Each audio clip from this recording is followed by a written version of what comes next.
You know, I think for me, I've always grown up with a love of the outdoors and being outside. And I really enjoy the challenges that, the physical and mental challenges that are presented when you're outside on an adventure. And whether that's, you know, biking down the road for 50 miles or if it's going on a weekend backpacking trip or canoeing or hiking or whatever, it doesn't matter. And so what I found in the wintertime is a unique set of challenges that I really enjoyed. And so I think things are just a little bit more difficult. So it requires a little more planning. You have to be a little more careful about your personal safety and well-being in wintertime. And I found that you're also able to travel in this really unique way that you don't necessarily get a chance to travel in the summer. And whether it's on skis or dog sledding or snowshoeing, you're kind of traveling in this really different medium than just kind of the normal land that we're really that we're used to being on. It sounds weird, but for me, in terms of, was there any sort of like definitive moment that sparked my interest and said, oh, I'm going to be this? It's tough to say. I mean, I've always been interested in doing outdoor camping trips, and I've always had this desire to do more. And so I remember being in high school, like a freshman in high school, and my friend and I doing these kind of crazy canoe trips down these rivers in Portaging, and kind of wanting to go on a longer canoe trip or a longer backpacking trip or whatever, and always this desire and curiosity about what's around the next corner. And I think through that and being more curious about the natural environment and these different ecosystems that are out there and discovering the world around me, it just kind of grew into a desire to want to see more places, explore more places, and put myself in situations where I was challenged in different and unique ways. The mission of Save the Poles is really to tell the story of the last great frozen places left on the planet, connect people to these places, show them how they're changing, and ultimately provide a platform for people to learn more about what they can do to help not only protect these frozen places, but the entire planet. One of the things I try to stray away from, although it always gets twisted, is the kind of physical hardship, danger, imminent threat. And I will say that those things do exist in polar travel. There are times when your life is, potentially in peril. There is imminent physical threat. There's also kind of this overarching, like, general threat as well, because you're in this situation that's really far removed from the ability to get picked up or rescued. You're traveling in a very narrow margin of safety. So there are a lot of factors that are dangerous. And I also will say that when I'm on a trip, I'm not a risk taker. But as you get out and you get more comfortable in an environment, whether it's traveling across thin ice or using a chunk of ice as a little raft, I mean, those are dangerous situations and a lot of things can happen, but those are skills.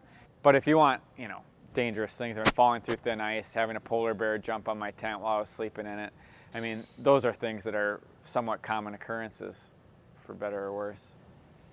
My goal is to be in these situations and be safe. And so I work very hard to be properly trained, have the right gear and equipment, have the right team with me, and all these other things to make sure that I'm not put in another situation that's bad. I can't emphasize enough how important snowshoes are in terms of successfully getting to the North Pole. I don't like to say that things are impossible, but I don't think I would have been able to do this trip without snowshoes. That's how important snowshoes are in traveling on the Arctic Ocean and this type of expedition. For one, you can't just grab any piece of equipment and use it in these environments. It's one thing if you use it in your backyard or even on a weekend camping trip, and a lot of that stuff is pretty good. But when you start using a piece of equipment, snowshoe for example, for not 1 week, not 2 weeks, not 4 weeks, but nearly 2 months in a row at 30, 40 degrees below zero, that has that time and length and intensity of use, you really need strong gear. Okay, so on our North Pole trip, we used the Atlas 12 series snowshoe, which was a great shoe for our purposes and probably the best that's out there.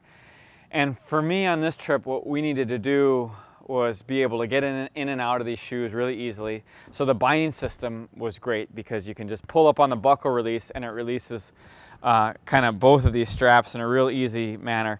And these straps I looked at right away, and I talked to some of the designers. I thought, wow, is this little piece going to last at 25 degrees, 30 degrees below zero? But it was great. And it's real easy to just cinch up. It centers itself.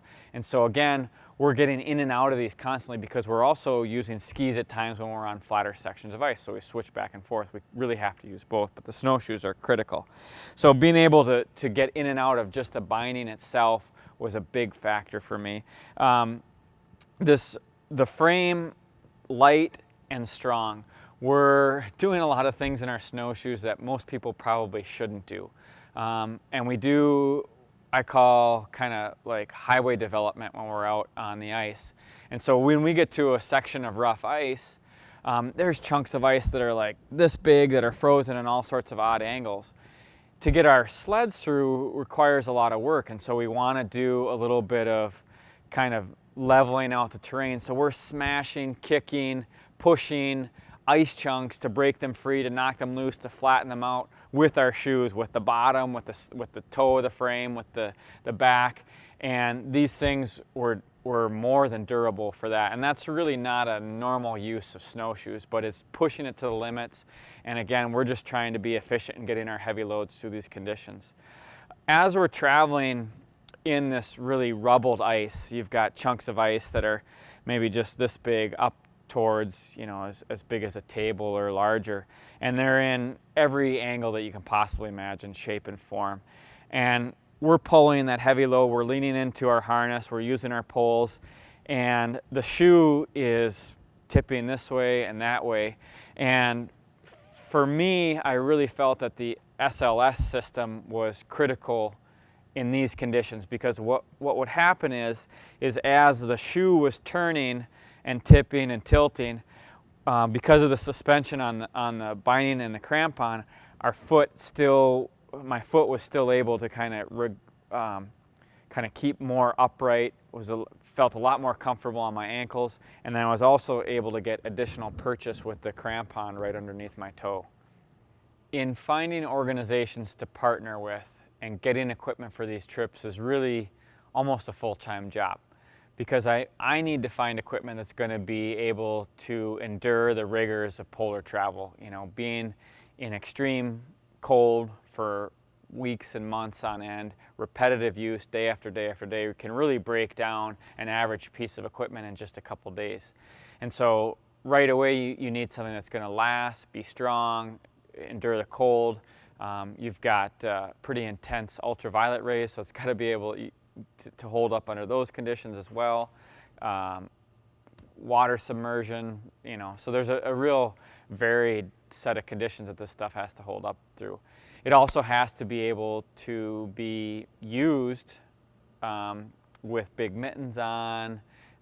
When your hands are cold, you're not really as nimble. So there's a lot of different factors that go into selecting the right piece of equipment for gear. So it's fulfilling not only a specific niche. For example, with snowshoes, I need something that's going to provide me enough traction to pull my heavy sled through fractured and rubble ice. It needs to be a big enough shoe that's going to provide flotation to support my weight over thin ice.